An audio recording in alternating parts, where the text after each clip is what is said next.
like to, talk about the actual measures, like what are those actual disciplinary measures before I go into detail that. Let's look at the verse and what Allah subhanahu wa ta'ala suggested. And it's those women on whose part you fear disobedience. 3 measures are recommended. Advise them first, leave them alone in bed, and hit them. Okay. It's simple, like advise them means explaining the rule of Allah subhanahu wa ta'ala and encourage her to be obedient. Okay. And warn her against disobedience. And if it produces the desired result, then all well and all good. But if it doesn't, then the other measure which he can use, as husband can, refuse to share the bed with her and not being intimate with her or by not sleeping. And if this doesn't work and it does not bring the desired effect, then the third measure, which is permitted, I want to make this point very clear that he is permitted, not obliged here or not encouraged, but he's permitted to hit her. So how do we understand this? SubhanAllah, that's what a beautiful, the blessing from Allah subhanahu wa ta'ala. That he said not to take all the steps, at one time. It is one after the other. But before, I directly want to elaborate on what that, that part is. What is the third option? All right, thank you very much. Peace of Christ to all. As you see, she is describing beating a wife as something beautiful. First of all, Muslims always, they lie to us when they read their Quran. She said that you have to go three stages. First, you admonish her. Second, you stop sleeping with her. Third, you beat her. The fact it doesn't say that in the Quran. Muslims are a bunch of liars as usual. This is the Quran in front of us, and I challenge the Muslim to show me where is the word first and where is the word second and where is the word third. But for sure they can lie to you in the translation because they assume that you are ignorant when it's come to their book, especially it is written in Arabic. And any knowledge you are going to earn is going to be about what is given to you in a translation. So now if we go to the Quran, chapter 4, verse number 34, you will see clearly that it doesn't say any of what she's saying about scourging first, admonishing first, and etc. All of this is just a pure lie. Let us make it clear for you guys, so you can read it with us and we can show you how Muslims fabricate stories. If you read with me here in the verse, it says,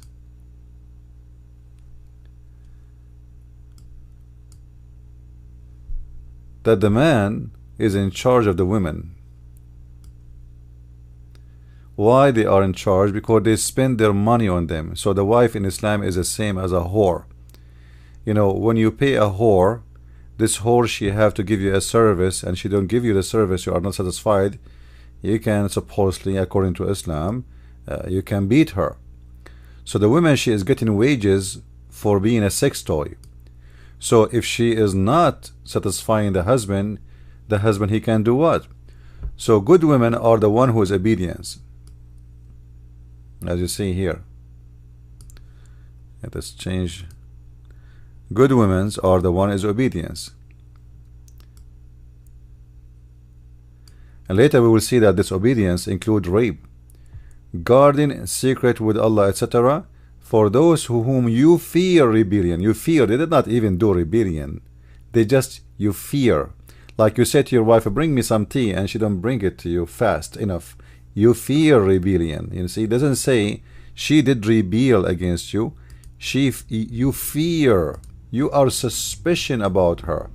Maybe look like sound she is not happy to do it for me, or let us say you ask her to take off her panty, but she was slow to do it. Look like she don't like it. So admonish them and banish them from beds apart and scourge them. Now the Muslim translation, in different translation, they say first and second and third. This does not exist. And even they add the word beat them lightly. That's not exist.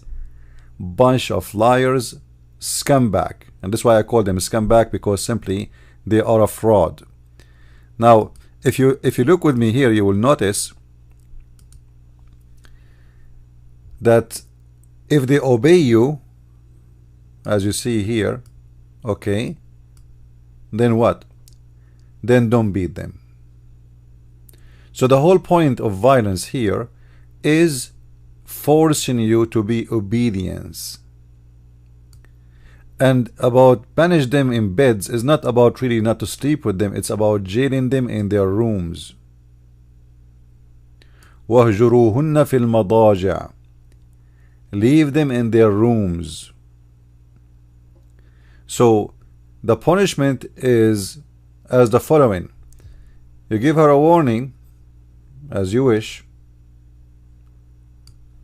or and don't sleep with them, same time jail them in their rooms. And if you want, you can still sleep with them, but jail them in the room. Number 3, scourge them, beat them. And then if they obey you, then seek not against them.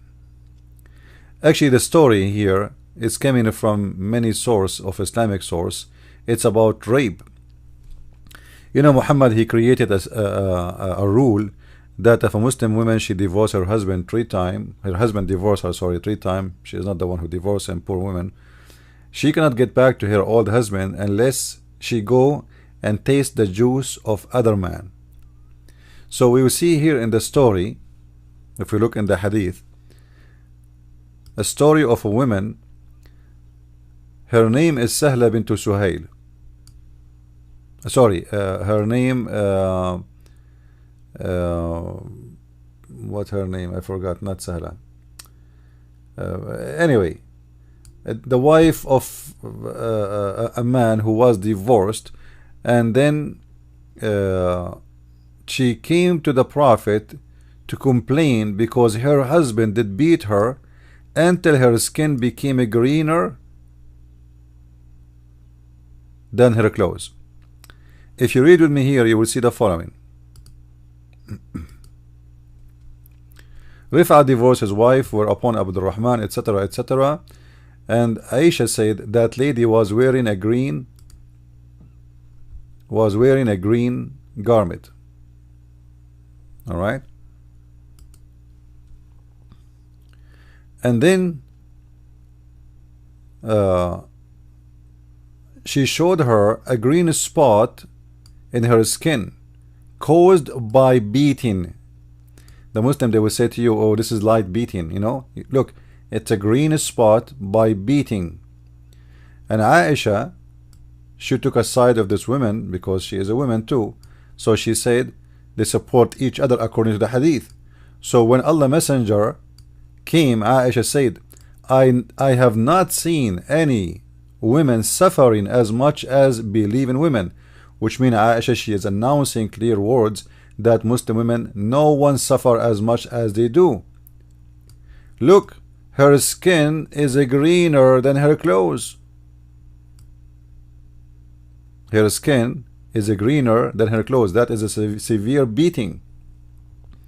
And this for sure, those spots will stay there for the coming 2 months at least. Then Abdul Rahman, the husband who did beat this woman, follow her when he heard that she is coming to meet Muhammad.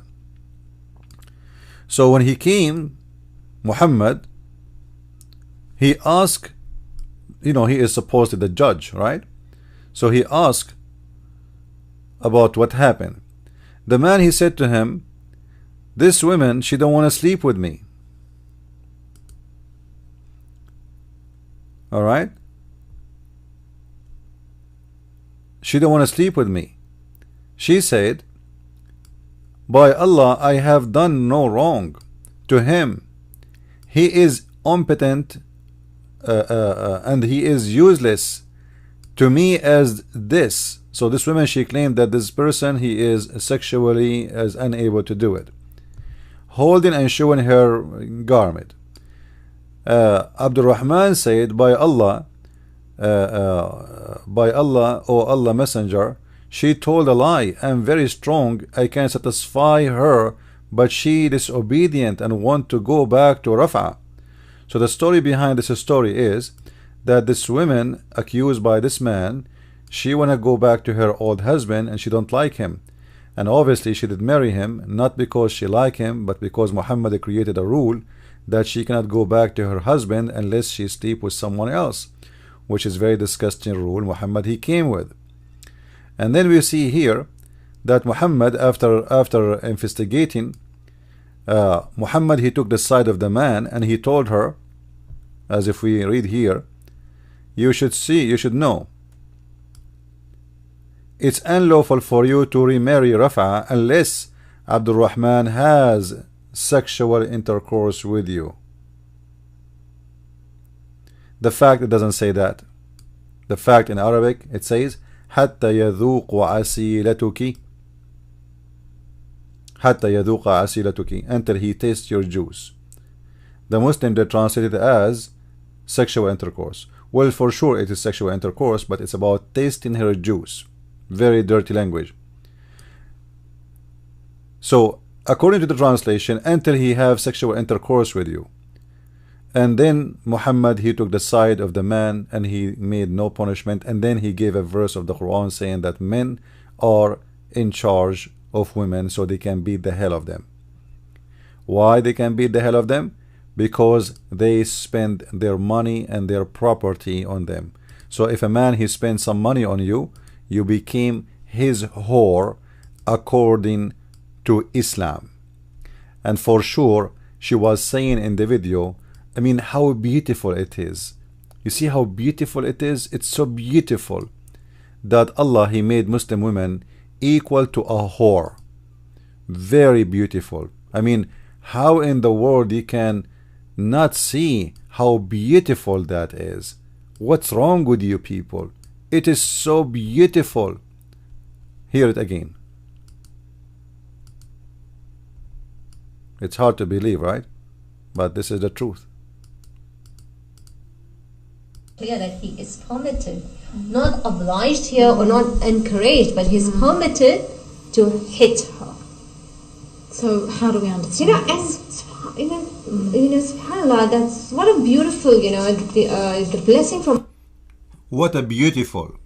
What a beautiful. You see how they fool the women in Islam. This woman, she agreed that she to be a chicken, to be a whore, and a man he can beat her just because he spent some money on her, as if she is a sex toy. This is exactly the value of a woman in Islam, and this is how make them stupid, foolish, don't use their brain. How beautiful it is. You see how beautiful it is? That the man he can beat you. It's so beautiful. And remember, the man, if he stops sleeping with the wife, he have many other wives. The woman, she can't stop sleeping with the husband if he is disobedient or doing something bad. No. Only the man he can do that. The woman, she cannot beat the man if he is a bad idiot. Only the man he can do that. The woman, she cannot jail her husband in the room. Only the man can do that. Why? Because women believe you Muslims, your mother and your sister and your daughter, she is equal to a whore. Even whore, they have better rights than a Muslim women. Even dogs in America, they have better rights than Muslim women. In America, if you beat a dog, you go to jail. In Islam, you beat a woman, you are a hero. And you are doing a beautiful act of the scumbag Draco Allah. Follow me and watch more of my videos. And as you see the link down there, if you like to contact me, feel free if you have any request or any question. Christ is Lord. Islam is false. I mean to that. Thank you.